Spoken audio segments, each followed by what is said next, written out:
Hello, everybody. I'm Steve Lentini, and I'm your host for the podcast Different Thinking for Different Times. We're in our 7th season.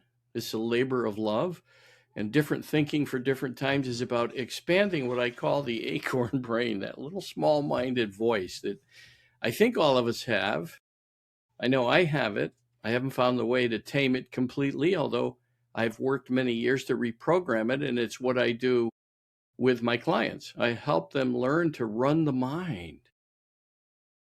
Raina Maria Rilke used to call his voice in his head, he called it the little hooligan, and he would ask his friends and probably his relatives and maybe people he worked with, will you let the little hooligan run you, or will you run it? And George Ivanovich Gurdjieff, called it the machine and asked the same question. And so I have guests on various topics that consider ways to think differently as opposed to the reactionary mind that most people get stuck in. Neuroscientists have suggested that up to 95% of the population believes they're thinking. That's how they operate. Instead of putting in a pause and questioning, is this small-minded thinking? That's what I ask people. If they come on to challenge me at all, I'll say, okay, well, that's fine. Does that sound like small-minded thinking? And we see so many examples of it today, especially even in our leadership. So I have guests that help challenge that. And this is a big topic to help come up with some new ideas and new thinking. My guest today is Gil Gillenwater, and he's written the book Hope on the Border, and he also founded the Rancho Feliz Charitable Foundation. And he just told me about Los Falcones that he's going to tell you about too, as well as we get into the topic. So without further ado, Gil Gillenwater, author of Hope on the Border and the founder of the Rancho Feliz Charitable Foundation, and his work has been a lot of years on the border. So without any more of my chatting, Gil, tell us about you, say hello, and I'm grateful that you're doing this work and grateful that you're a guest.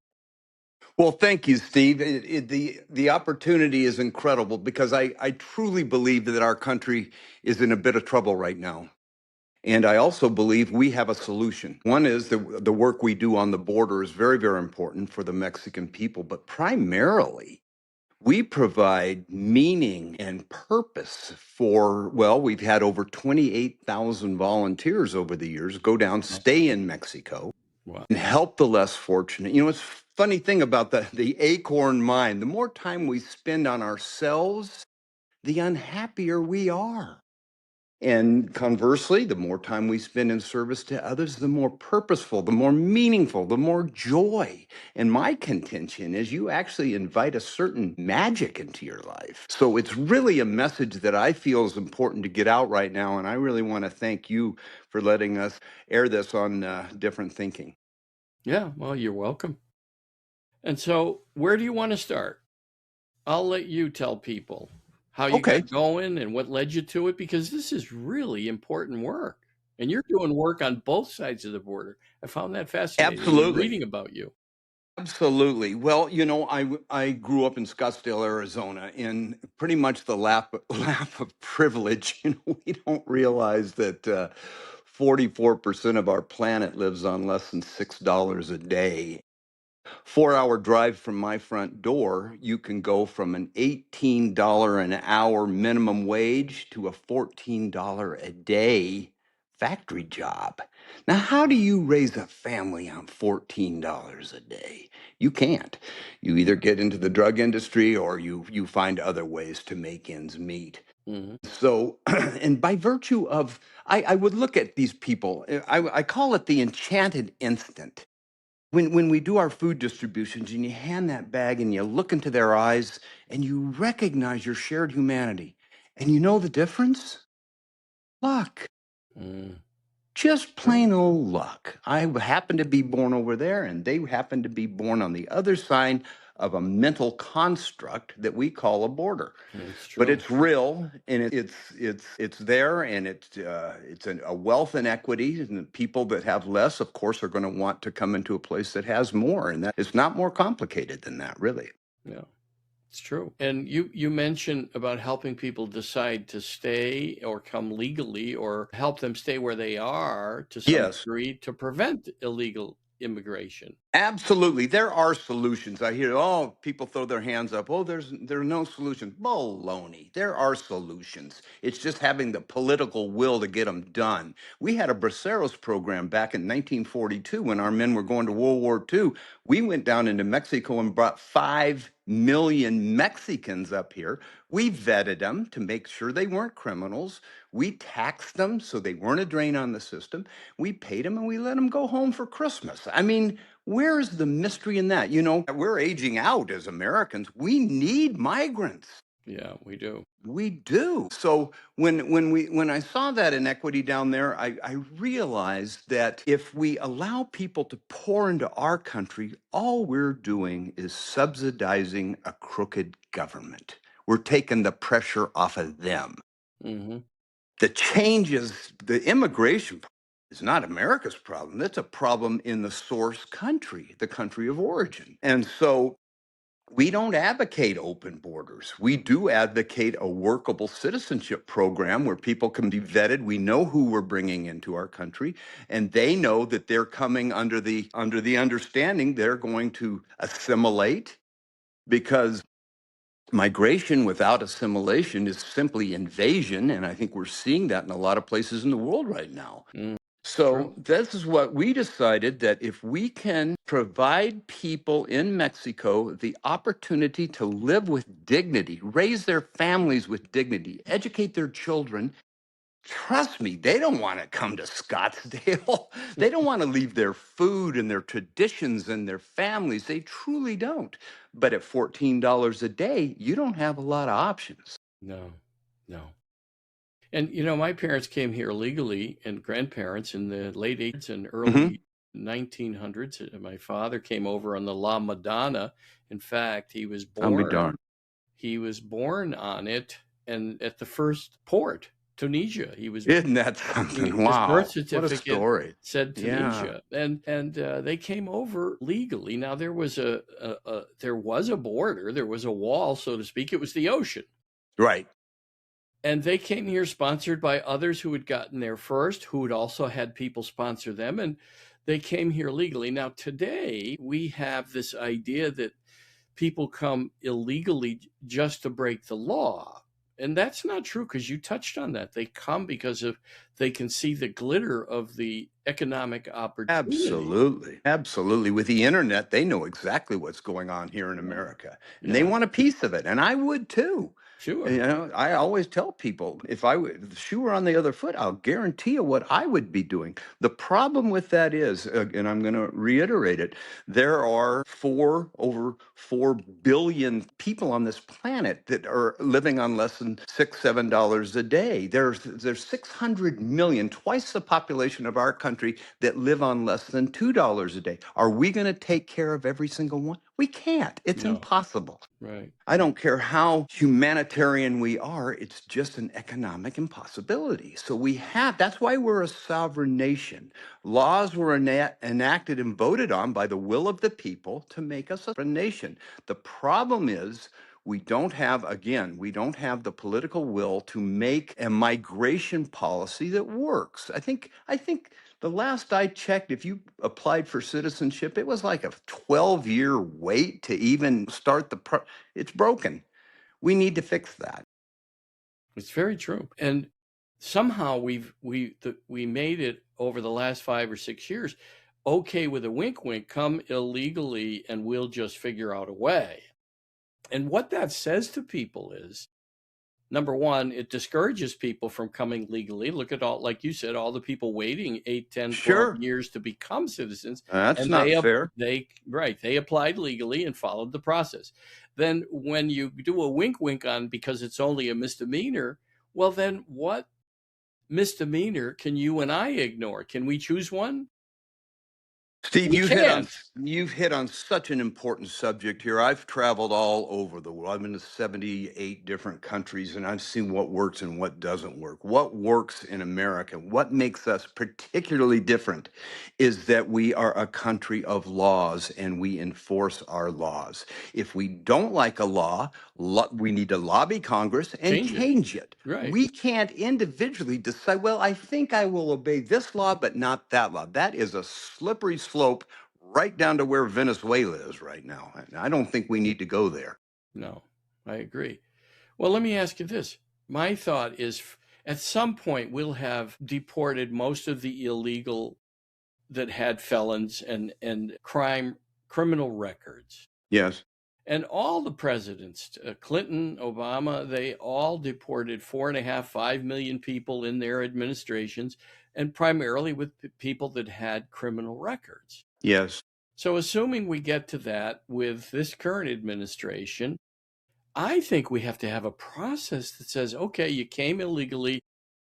We'll let you assimilate, stay here, and if it takes the average is 10 years for people to come legally, well, then maybe you have to wait 12 or 14 years. Mm-hmm. Or self-deport and come back and apply legally if they don't want to wait the extra time. I don't know what the answer is for sure, but in my mind, we have to let all those people assimilate. It's one of the presidential administrations that basically let all those people in. Now, are we going to penalize them that don't have a criminal record and they're working hard, to your point? You know, I was there. I saw it firsthand, and it breaks my heart. Yeah. It's going to be a stain on our collective consciousness. We invited. They called it. No, I got la invitación. We got the invitation. Yeah. And we came through the Darien Gap, and 80% of the women on that trip get raped. Think about that. That's a United Nations statistic. Suffering we have engendered by telling people, come on up, we'll take care of you. And then, gosh, we've changed our mind. Now you all have to go back. Can you imagine who does that? I'm ashamed. Yeah. And but it's where we are. It's going to cost. It costs us about. They estimate $600 billion to bring the people in, and it's going to cost about $1 trillion over the next 10 years to send them back. Wow. What a folly! What a waste! Yeah, I think it is a waste, with the exception of those that have committed crimes. And I have another thought: is that when you're talking about allowing all those amount of people in, kind of with a wink, wink, right? That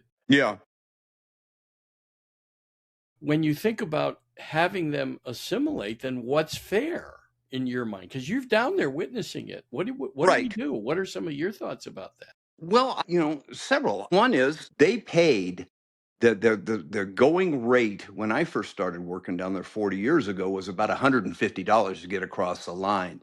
Mm-hmm. Before this, when this big mess came up, it was 10 to 20,000 per person. Wow. To get across the border. Well, let me pause right there, because I remember President Trump got laughed at in his first term when he called people coyotes. We're bringing over illegals. Is that a laughing matter? Well, let's put it this way. Under the Biden administration, and I'm not playing politics here, I'm just stating what I have observed. Yeah. Under his administration, the cartels were making $27 million a day.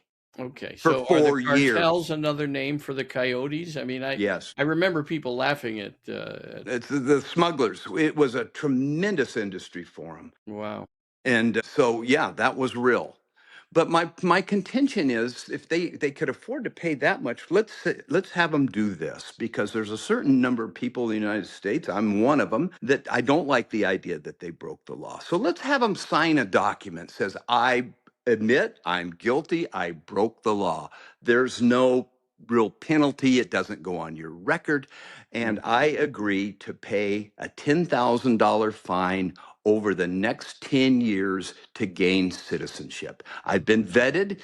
Yeah, they're not criminals. Mm-hmm. They would jump all over that, and I can't even remember them millions of billions of dollars that would generate for our country, because some of them have been here 20 years, and we're pulling them out of their houses, and Yeah, which is not right. But I remember you just in the last sequence saying that some of them were paying $10,000 or $20,000 to come here to Just to get people, here. to the cartels in Mexico. Wow. Just to get here, yes. Yeah, it's a big industry. But I was, again, and I was down there and they would cut through the bollards, Yeah. that wall. Yeah. Do you know what you and I paid for that wall, by the way, per mile? No. Try $30 million Wow. mile. Wow. That's what Americans have paid to build that current 30-foot high wall. The wall goes 10 feet in the ground, 30 feet up, but they would take they would saw through a couple of the bollards, and the people, I saw it with my own eyes. They were coming in from Senegal and the Congo and Nepal Wow. and Wow. China. It was a united nation, and they would come up and hug me.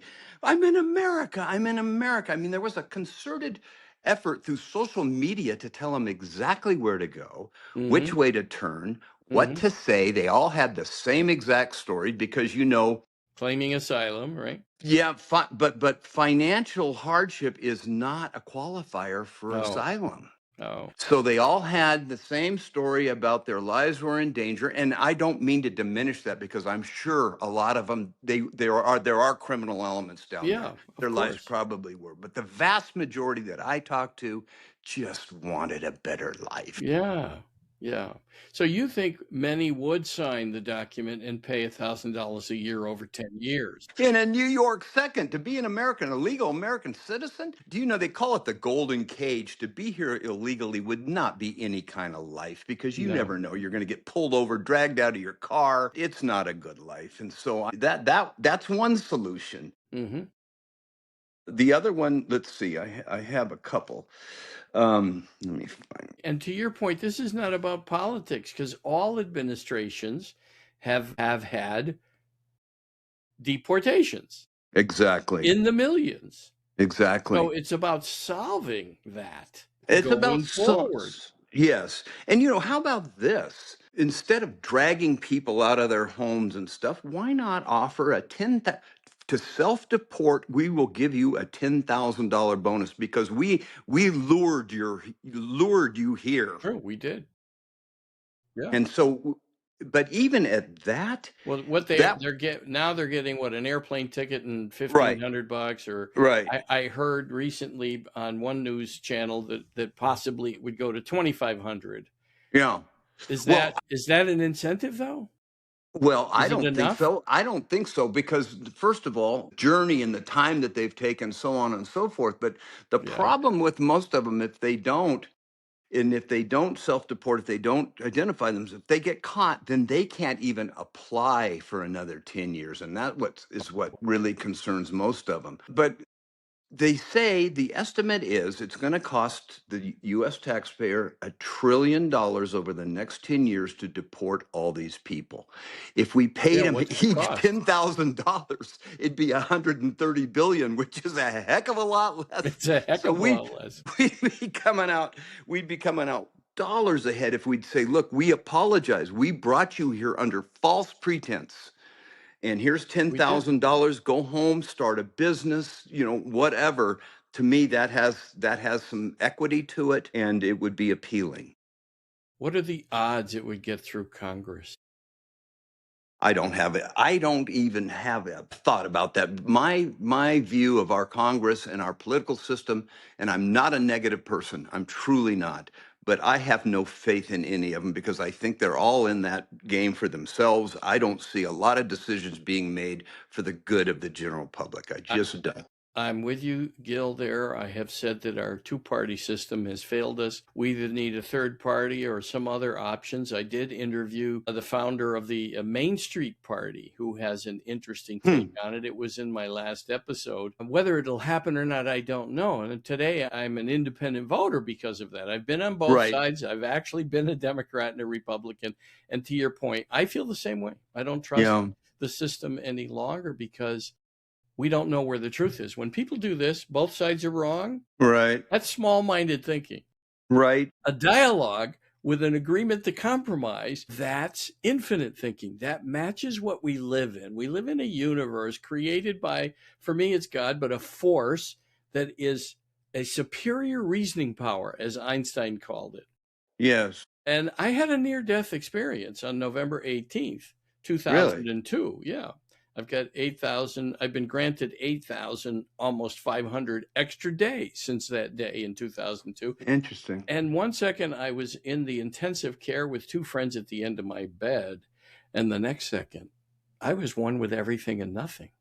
Wow. One with the infinite, one with the creator. I love these. I love these stories. And it is beyond our, at least my comprehension, because I don't try Yeah. to sell anybody on it. It was way beyond what we've been taught, what we've read.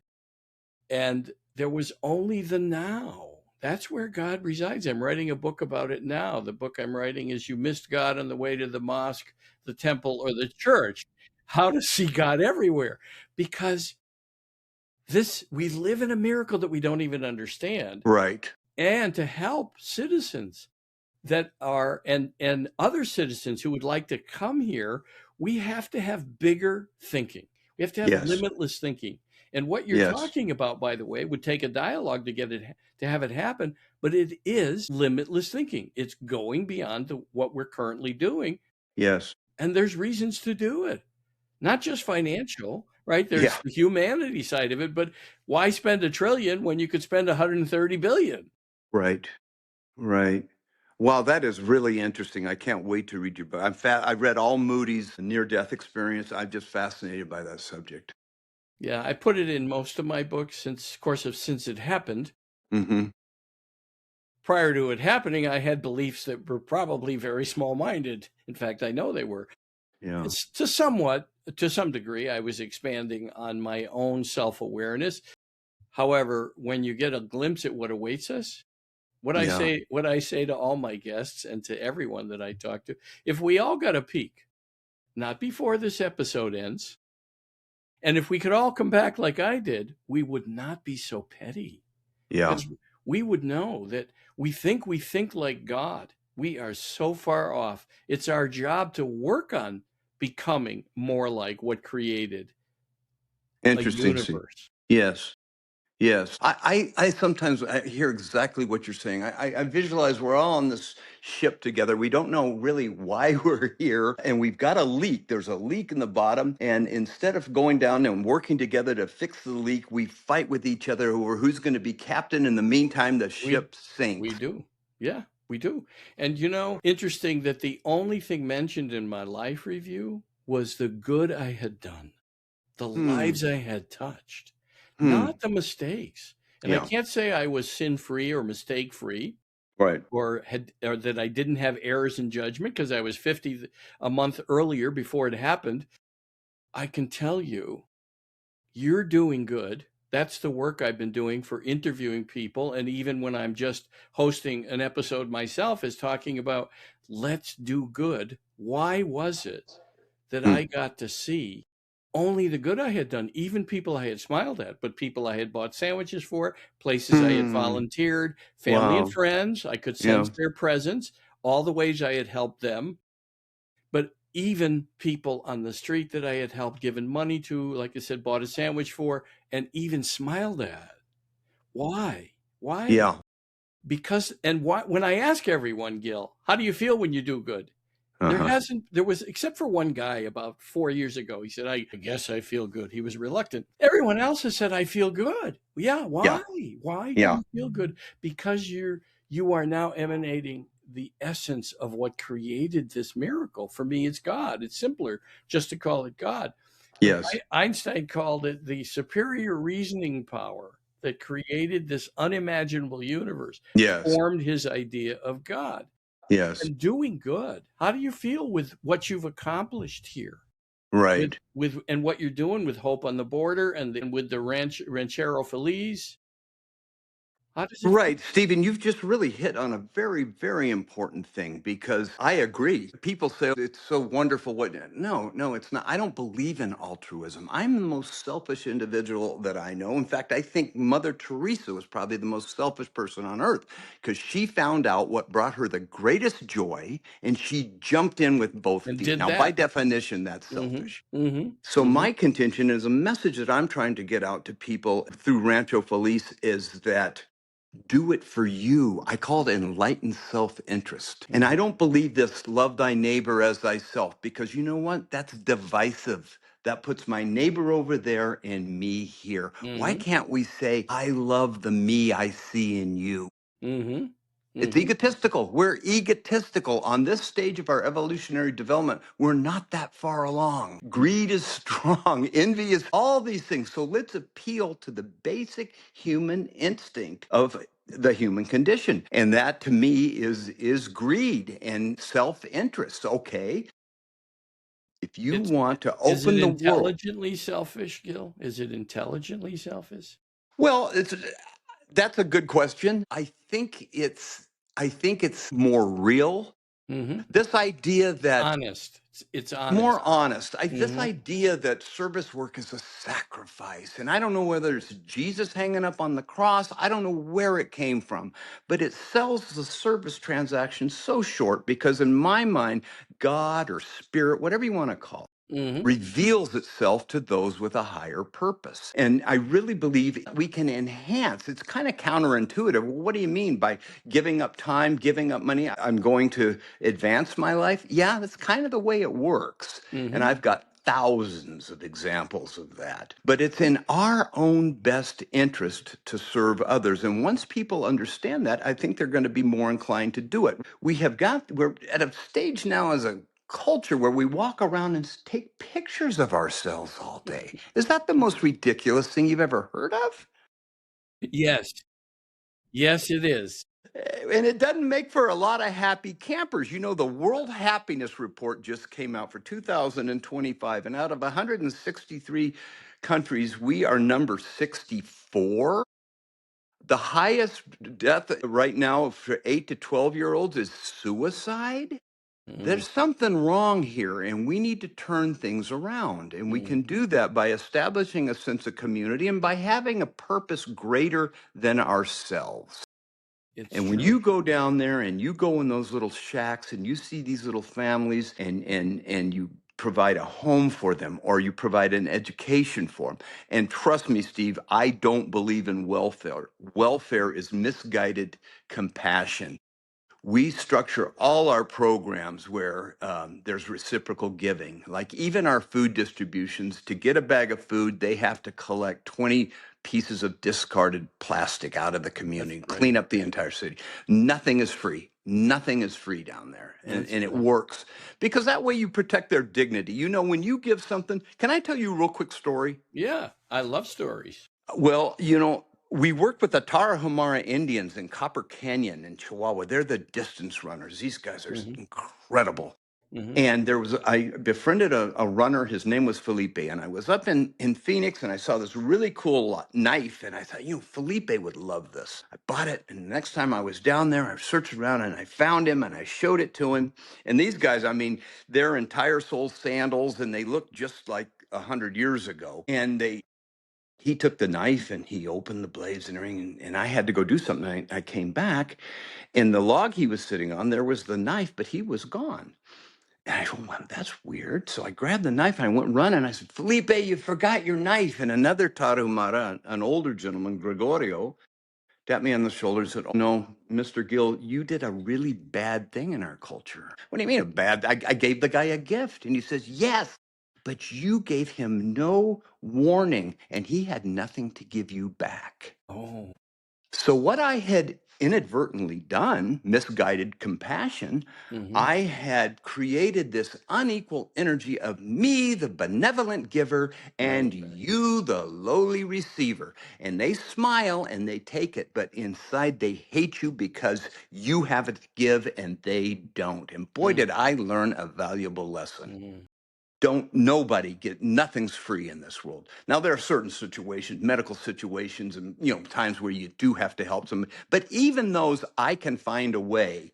Somebody's in big trouble, they need an operation. I have find a way where they come, they work in our volunteer dormitory, cleaning dishes and cleaning windows Mm-hmm. for work credit, so that they can earn the money that we help them with. Mm-hmm. And it works. It just works. Reciprocal giving. I love the idea that when you mention when you give someone something without any regard, you're taking away, you're stealing their dignity. Gifts So make slaves. why would you want to give people a gift and steal their dignity at the same time? An exchange is Right. different because, as you said, that runner, that fellow, didn't accept it because he had nothing to give you. Right. That's a great story. Well, it was a hard lesson because, especially as a male, we're the providers, Right, typically, right. and we want to. And I know it's changed everything. With somebody I take to lunch, no, let me get the bill. I let them get the bill because I don't want to deny them the joy of Yeah, that feeling. yeah, But it was contrary. It was hard for me until I did it a number of times. yeah, yeah. Over the years, I've had to work on that myself, receiving as opposed Yes, to giving. Yeah. And what we forget is, to your point, it's a circle. right. The circle. Receiving, if we don't receive graciously, we're denied the person the feeling of them helping us or giving something to us. It's 50% of the transactions because it dawned on me, hey, wait a minute. If you don't have receivers, you can't have givers. No, They're an important part of what you said, no. the circle. That's a great way to describe it. Yeah. Well, and then the fact that you're asking people something for something in exchange preserves their dignity as human beings. Hmm. They're now allowed to receive and then give. Right. So the circle continues. Yes. It's just, I love your philosophy. And I think it aligns very well with my own. Maybe that's why I love it. It's called confirmation bias, right? James Doty Or the says truth. the Let's truth. use the truth. Yeah, I've done enough work on myself to know that what I'm hearing from you and I like it because it does align, but it's also a healthy thought process that humans Hmm. have to consider. Americans think, well, let's give away billions and billions and billions of dollars around the world, and they Yeah. forget to ask, how can we help you preserve your dignity? What Hmm. would you give us in return? Exactly. And we haven't done that. No, no. And it hasn't worked very well for us. No, people resent us Hmm. for that exact reason that you just laid out. So, what are some of your thoughts about the solution? How do we move this forward? Your ideas. Well, I think there's only one way. I always envision this group of college guys sitting around drinking beer, watching a football game. And it's a great game, and they get to order some pizza and stuff like that. And the Mhm. game's over, and then one of them, well, what do you guys want to do now? And the guy across the room says, hey, I got a great idea. Let's go sacrifice for a while. This idea that charity is sacrifice is baloney. It's true. Nobody's going to do it. They'll do it once, they're not going to do it for long. But if we can convince people that service to others is a portal, to a new dimension, a dimension of coincidence, of serendipity. I've seen it over and over and over. When you are in service, the world opens up for you. And I'm not a religious guy. I'm really not. And I'm only speaking from my own experience and the experience I've seen with 27,000 volunteers who've gone down and done it. It just makes you a better person. It makes you a kinder person, more compassionate, and a happier person. And if you think, what am I doing here on this planet? I really believe part of our mission is to make sure we're happy. Yeah, Now, absolutely. I agree. define that's the $64,000 question. Is it a Right. new car? Is it a new girlfriend? What really makes us happy? And unfortunately, when we deal with those five senses, we're in I call it the pendulum motion of relative duality. Your joy is in direct proportion to your sadness or pain, and it goes back like a thermostat. You're never at 72 degrees. You're a little hotter or you're a little colder, and it goes back Hmm. and forth. And just in that fleeting instant are you there. What service work offers you is a contentment, a joy, a purpose, a meaning, an understanding that when you're lying on your deathbed, you can honestly say, I'm leaving this place a little better than I found it. Hmm. And I Hmm. don't know, I think there's a little more value in that than $1 million in the bank. I happen to know there is. It took God or the universal creator, like you said. It doesn't matter what you call it. By the way, it had no name. It wasn't a guy in big white robes with a big book filled with black check marks. Which Lentini are you? Oh, Stephen, oh, way too many check marks. Sorry, you're not getting in here. We love our children. And which of our children would we condemn to burn in hell because they made a mistake, right? And yet Yeah. that's how we think of the idea of God, right? It's this vengeful, angry person. Right. God, we don't think like God. We're nowhere near it. We think we do. We think we've got it nailed down. We've got work to do. And one of the things that we can do is, to your point, is service, keeping in mind preserving the dignity of others.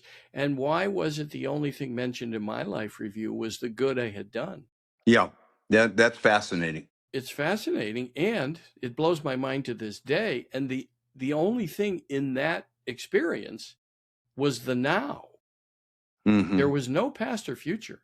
I couldn't even I couldn't string the events together until I was back in the hospital room in intensive care. So I'm in intensive care with two friends. The next second, I'm one with everything and nothing. I'm one with the infinite. It was a knowing. The next scene was my life review. The last scene was a question, just like this: stay or go? And Wow. my consciousness surrendered with thy will be done. And I was right back in intensive care, and I couldn't speak for a while because I had to process. I could finally now process, because again, Yes. back in the body, there was a past and a future Yes. along with the present. So I processed it. And after some time, I said to my two friends, something happened. And they said, oh yeah, you flatlined. The nurses, doctors came running in, your alarms were going off, and they were told, out, this is it, call his family. And the now is where I have to remind myself back in my body. Every day I get up, I wrote it in my book, How to Train Your Mind, written by a dragon, because I'm born in the year of the dragon. I get up every day and say, this is a fantastic day. I wonder what creation will bring my way, or God, or the goddess, or the Brahma, the Buddha, the Abraham, the Christ, the Muhammad. All those consciousnesses were intended to have us focus on being here now and not worry about eating the right food to get in with God. Yeah, right. Or doing some other things. So it's being in the now and accepting and appreciating everything that shows up. And you're adding a learning for everyone, is to not take people's dignity away when you give to them. Mm-hmm. That's a fascinating learning. I just learned something today that I've done without hearing you say that from time to time. Now I'm going to be more conscious of it. Yes, yes.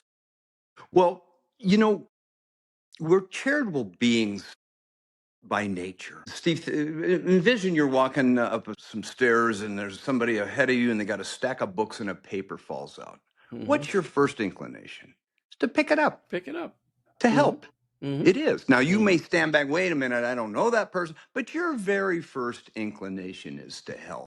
And I have my contention is this isn't wow stuff. This is really physical reality. For instance, if you're in traffic and there's a guy trying to get in and it's a busy morning and he cuts in front of you and you son of a gun, why'd you do that to me? Have you ever noticed that anger forces us to love ourselves? You did it to me. He didn't do it to you. He's late for work. He doesn't even give a damn about you. Now, you have another choice. You can see that he's trying to get in traffic. You slow down, you wave him in, and there's that instant recognition. You see in his eyes, and he waves.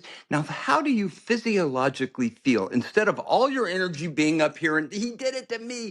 And it's my contention, Steve, and we do this through meditation, we do this through nature, that when we are in service, our brain relaxes and creates space for Christ consciousness, Buddha nature, whatever you want to call it, to enter.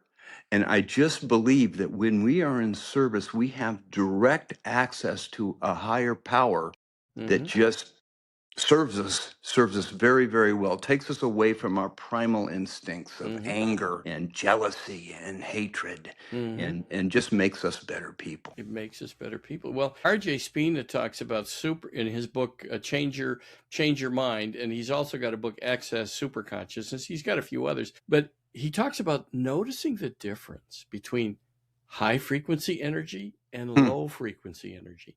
When you let that guy in, you feel it, the higher frequency energy. Yes. When you fight to keep the guy from getting in, and you're angry, and you're even risking giving an inch, meaning you'd even risk damage to your car. How do you feel afterwards? It's lower frequency energy. And what you're talking about when you're in service to others, that's higher frequency energy. And to your point, RJ Spina says, you got to prove this to yourself, he says, right? And I say the same thing to people. Anything in life, don't follow blindly. Prove things to yourself that you hear. But he says the higher frequency energy has a higher return on investment for the time invested. Isn't that interesting? Yeah. Yeah. And that's what you're talking about, that people feel good. They meditate more easily. They feel a connection to something beyond, right? Something beyond that matches what created an infinite universe that we haven't even figured out yet. Yeah. Wow. With all the tools, the Luzerne Hadron Collider, all these new things that we have to discover what's happening, the more they discover, the more confounded physicists are. Well, even science with the magnetic resonance imaging now, they can prove that when you are in service, your left prefrontal cortex is at a higher rate than in relation to your right. And that's neural pathways are open. That's a sign of contentment, of happiness. And the more you do it, the higher it stays. So in reality, you can, by serving others, you can make yourself a consistently happier person. Yeah. Yeah. That's pretty remarkable. It's remarkable. And to your point, right, the facilitated MRIs, or I forget exactly the term, but it's fMRIs, are actually proving it. The negatives on the right side of the prefrontal cortex, and the anger and all those emotions. And on the left side, when we work to reprogram our mind, new neural pathways are opened. Yes. It's fascinating. It's profound. You mean I can literally make myself happier? Because what more could you ask out of life than to be happy? It's true. It's true. Well, so I'm going to show everybody your book. Tell us how they can get it. So Gil wrote Hope on the Border, and it's a fascinating book. And I've got certain pages marked. And The Power to Give is The Power to Give. And it's got wonderful photos and a whole story about Gil's work. Forward gaze, action versus wishful thinking. I think that's on this side, right? Action, you see it? It might be hard to see. Yeah, but action versus wishful thinking. Yes. And the whole book is just fascinating and filled with his stories and what he's accomplished and what his hopes are and what his suggestions and ideas are. And so it's a fascinating book, and you can donate $5, right? If you want to donate $5, you can help the Rancho Feliz Charitable Foundation. Hopefully, if you've got deep pockets, and maybe because you've been a selfish, greedy SOB, you could finally now loosen up and share a bunch. Share a bunch, because Gil is out there helping people. So how do they get your book? And tell us in closing what you'd like to share with everybody. But first, tell us how they get your book and how they help, how they reach Rancho Feliz Charitable Foundation. Yes. Okay. Well, ranchofeliz.com. It's RANCHOFELIZ.com. We'll get them to the website. And then, but the book is available on Amazon, and they don't even have to donate additional $5. The $5 comes right out of, I've designated $5 out of the proceeds of the book to go to the charity. So, and that goes specifically to high school educations. Steve, I got to tell you something funny real quick. Do you know what America spent on pet clothing in 2025? No, tell me. $5 billion. Wow. $5 billion. Now, our high school scholarships for a year are $300. So for that amount of money, we could have purchased 17 million years of education for what we spend on clothing our pets. So we need to do a little better job We're humanizing our pets. We need to humanize people that were just by no fault of their own were born on the wrong side of a border. And we can do that. We can do that in this book. That's why it's hope on the board. When was the last time you've heard any good news about the southern border? Well, there is good news, and there are solutions. And we, like I say, we've got a facility down there where people come down with their families, with their church groups. They build homes, they paint houses, they teach. We've got any number to distribute food, and they go home better people. It helps reweave the moral fabric of our own communities, and we need that. We do. We do. Because people are so entrenched in either being right or wrong. Absolutely. And both sides try to have this elitist view, which says we know better. Well, no, we know better. And the dialogue and compromise is missing. And it's funny, when leaders model a behavior, by the way, what they forget is that the general population follows what they model. Yeah. So now our leaders are surprised that the general population is acting up about any kind of situation that's going on in the country, because we've got these two sides that are entrenched against each other, instead of saying, let's figure out the problem, right, and let's solve it, and stop with this rhetoric and partisan BS on both sides.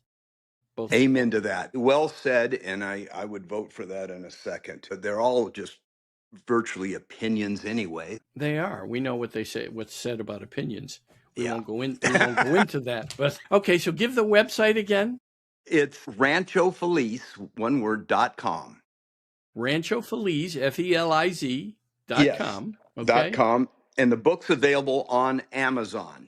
And here we go. Hope on the Border, right? Go to Amazon and buy the book. And now you've donated $5. That's it. Because that's what Gil does. You're part of our family. So that'd be great. There's some stories in there about the migrants that have crossed illegally and wandered through the desert. I have to say, how many people had devastating outcomes, never made it across, and they only died in the desert. Right. In the last 30 years, they have found 13,000 sets of human remains, but they say they only find 1 out of 5 because those deserts are so big and the body doesn't last long. So that means 63,000 people have died on American soil trying to get a better life. And to me, that's just unconscionable. There are solutions. This shouldn't be happening. And hopefully we can get some leadership that recognizes that and get us some policy in place that works. That's great. You got some great ideas. I'm grateful we met. I'm humbled. I haven't done the kind of work that you have. My work has been comfortably behind a microphone and a camera, urging people to think differently, to expand their thinking. And when I get the opportunity to speak, I do the same, right? I talk about my story, what I learned, and how small-minded thinking has to be changed, but it's one person at a time. So if one person listening changes their thought process about the border, about immigration, and about the people and the reason they're coming here to this, like you said, the golden ticket, right? It's the golden prison, right? Right. So that's expanded thinking. When we can get over some of these thoughts we have and work to do without stealing people's dignity. I love that. Well, I sure enjoyed our conversation and your experience. I've heard different ones, but hearing it firsthand, like as you explained it, is there's hope there, right?